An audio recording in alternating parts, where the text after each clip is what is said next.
My name is Roy Collins. I run a small grassroots nonprofit 501c3 called Caught in the Crossfire Inc. Our primary mission is to serve youth and families who are caught in the crossfire of substance abuse, poverty, and addiction.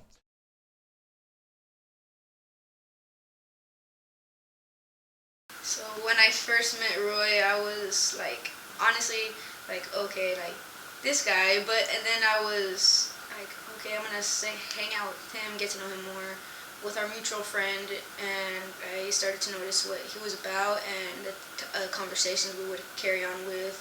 He was really respectful and really genuine as a person, and you don't come across a lot of those people, so especially with a man that could step up and help a person as a woman, especially from a different range. I look at him as my father, so our bond and our relationships gotten a lot closer and with trust as well. I'm happy that he's in my life. He's the only closest male to me in my life, the only adult figure, person I could actually speak to and conversate with my feelings to, connect with in a spiritual way. And that's amazing. That's what I've always wanted with somebody, especially a parent. It's awesome. As I sat and talked with her and learned a few things about her, I was very impressed with her story, having been basically running and living and surviving on the streets of Encanto from age 14 up until to today, where she's 21 years of age, without becoming pregnant, without being strung out on heroin or methamphetamine, without racking up, criminal arrests. She's finishing her high school diploma. She has some career goals, and it just struck me as, somebody that I wanted to try to help. When she told me about her father and how much she hated him, and she didn't really speak that very highly of any male figures for that matter.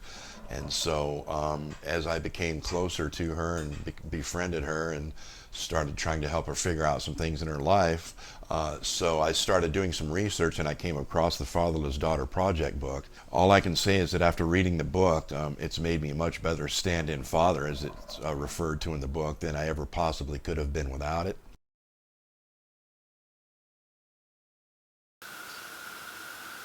It was pretty much cold, I guess. It wasn't something I experienced, something I kind of always wanted. I would ask like questions to wonder where my father was at, which were lies or just wasn't around. So I started getting the hint that it wasn't. He just didn't want to be around us.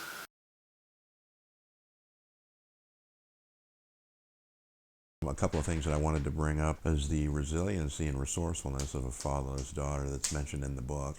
Karina has survived in one of the roughest neighborhoods in Kanto. The apartments where she lives and grew up a good part of her life are just down the street from the corner of Euclid and Imperial, which is known as the Four Corners of Death in San Diego. It's just not a very safe neighborhood. So the fact that she was able to bounce back, so to speak, and grow into a good young woman despite her having to survive in that environment is truly a testimony to her strength and character. Another thing that they mention is that when fatherless daughters do find somebody to love that they really love, and it's like, I feel it with her, and you can feel it and you can see it when we're together. I know it's very difficult for Karina to tell people that she loves them, but when she tells me, I believe her, and you can feel it. It's extremely warm, genuine, sincere, and very intense. And I know that she does not say that very often. Without a doubt, that when she does say it, that she means it absolutely 100%. Another thing that we've kind of had an issue with it is brought out in the book a little bit that really has kind of played a role in our relationship was the fact that she will get very close and then she will distance herself. Then she will get very close and then she will distance herself. And the book helped explain that to me because I couldn't understand what's going on. What am I doing? What's wrong with her? And what I figured out that I was not doing anything wrong and there was nothing wrong with her. What it was just the emotional dynamic of her fear of being abandoned again. She wants that closeness, and she wants to close that gap, but perhaps feels a little threatened, a little bit of fear that she's going to lose, someone that has taken her into their life. So I just want to assure her and assure the world that I never give up on her.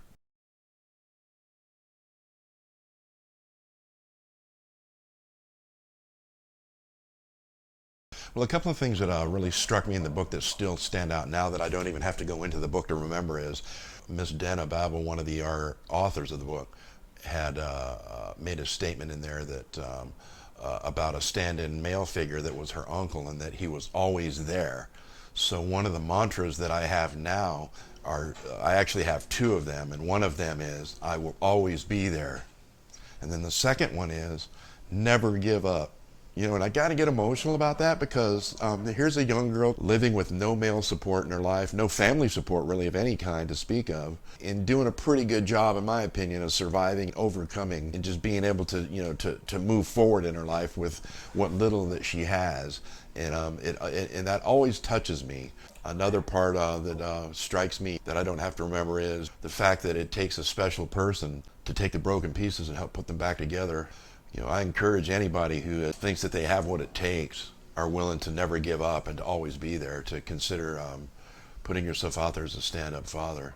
I like to say this, step up and be a stand-in, because it's one of the most rewarding things I've ever done, to give the young girl, something to lean on, somebody to lean on, someone to turn to. I've had many, many deep conversations with Karina about just about every facet of her life, and I know for a fact that she's never had a lot of these conversations with any other human being on this planet. I can sense it when we're talking, and she's even told me so herself. To not just be judgmental and just think this person's trying to hurt you or manipulate you, which is the total opposite, when they just want to show you and guide you and love you and respect you and treasure you as a person. So to any of the young ladies out there that have no father or both parents, open up your hearts and let it flow with the right thing and the right person that comes along your way that wants to be there for you, woman or male, a parent.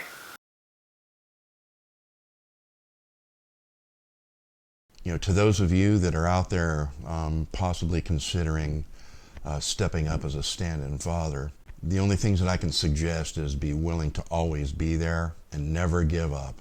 There are times, trust me, when Karina tests my patience, and I will never give up. So if you can internalize those two qualities, concerning the young woman or older woman for that matter, that you're wanting to be a stand-in father for, then yeah, I think you'll be okay. The other thing, obviously, is that you need to have what it takes, in my opinion. You need to be able to have emotional and physical, sexual boundaries that are appropriate, and be strong enough character to bear the emotional weight sometimes of the both of you, because that's what it's going to take. This experience with Karina has stretched my ability to love somebody unconditionally. It's stretched my abilities to be there unconditionally. It's stretched my abilities to accept somebody for who they are. And there's just so much about this stand-in fatherhood that's so rewarding that I encourage you to get involved, because there's many out there that are in need. I consider it a privilege and an honor to be in her life, and that she thinks about me the way that she does, because I know that she loves me, and I love her too, like she were my own daughter. I love you, Roy. I love you too, baby.